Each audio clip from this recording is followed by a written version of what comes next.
கோவை தனியார் உணவகத்தில் விற்பனை செய்யப்பட்ட உணவில் பல்லி இருந்த விவகாரம் பெரும் பரபரப்பை ஏற்படுத்தியுள்ளது. கோவை RS-புரம் பகுதியில் இயங்கி வரும் தனியார் உணவகத்தில் வாடிக்கையாளர்கள் 4 பேர் சாப்பிட சென்றுள்ளனர். அதில் அவர்களுக்கு வழங்கப்பட்ட உணவில் பல்லி கிடந்ததாக சொல்லப்படுகிறது. இதனையடுத்து அவர்களுக்கு உடல் உபாதைகள் ஏற்பட்ட நிலையில் 2 பேர் மருத்துவமனைக்கு சென்றுள்ளனர். மேலும் அந்த சம்பவம் தொடர்பாக வீடியோக்கள் உணவு பாதுகாப்புத்துறை அதிகாரிகளுக்கு அனுப்பி புகார் அளித்துள்ளனர். இதனைத் தொடர்ந்து உணவகத்திற்கு வந்த உணவு பாதுகாப்பு துறையினர் சோதனை மேற்கொண்டு 7 நாட்களுக்கு கடையை திறக்கக்கூடாது என நோட்டீஸ் அனுப்பியுள்ளனர். இந்த விவகாரம் தொடர்பாக கடையின் உரிமையாளர் உமாபதி மாநகர காவல் ஆணையர் அலுவலகத்தில் விசாரணை நடத்த கோரி மனு அளித்துள்ளார். அதில் உணவில் இருந்த பல்லி வேண்டுமென்றே திட்டமிட்டு உணவில் போட்டிருப்பதாகவும் அதற்கான ஆதாரமாக தங்களுடைய கடையில் பொருத்தப்பட்டிருந்த CCTV கேமராவில் பதிவாகி உள்ளதாகவும் தெரிவித்துள்ளார்.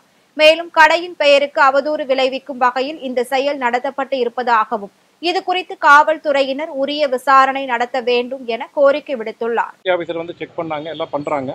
பட் ஓகே, நாங்கள் எல்லா லைசன்ஸும் வச்சு தான் நடத்துகிறோம். A to B எந்த லைசன்ஸ் நீங்கள் எங்கிட்ட கேட்டாலும் எங்கிட்ட ஹோட்டலில் இருக்குது. இது சரி தப்பு நடந்துருச்சுன்னு நான் நினச்சிட்டு இருந்த நேரத்தில் அதை போய் என்ன ரெக்டிஃபை பண்ணி திருப்பி எப்படி நடத்தலாம் அப்படின்னு நம்ம சுகாதாரத்துறை அவங்களெல்லாம் போய் அணுகி பார்த்துட்டு இருந்தேன். அப்போ எனக்கு தெரிஞ்ச நபர் மூலியமாக ஒரு மெசேஜ் எனக்கு வருது.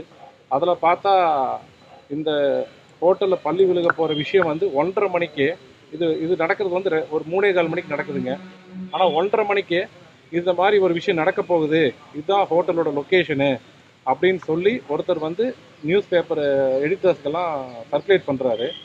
அப்புறம் வாய்ஸ் மெசேஜ் வருது, இந்த மாதிரி கரெக்டாக 2:15 அங்கே போயிடுங்க, எல்லாம் ரெடியாக இருக்கும் அப்படின்னும் மெசேஜ், அந்த வாய்ஸ் மெசேஜெல்லாம் எனக்கு அனுப்புகிறாங்க. அதை பார்த்தோன்னே தான் எனக்கே ஷாக், இப்படியெல்லாம் நடக்குமா அப்படின்ட்டு உடனே நேற்று இருந்து இது பின்னாடி யார் இருக்காங்க என்னென்னு பார்த்தேன். கொஞ்சம் டீட்டெயில்ஸை எடுத்திருக்கேங்க எனக்கு தெரிஞ்ச வரைக்கும்.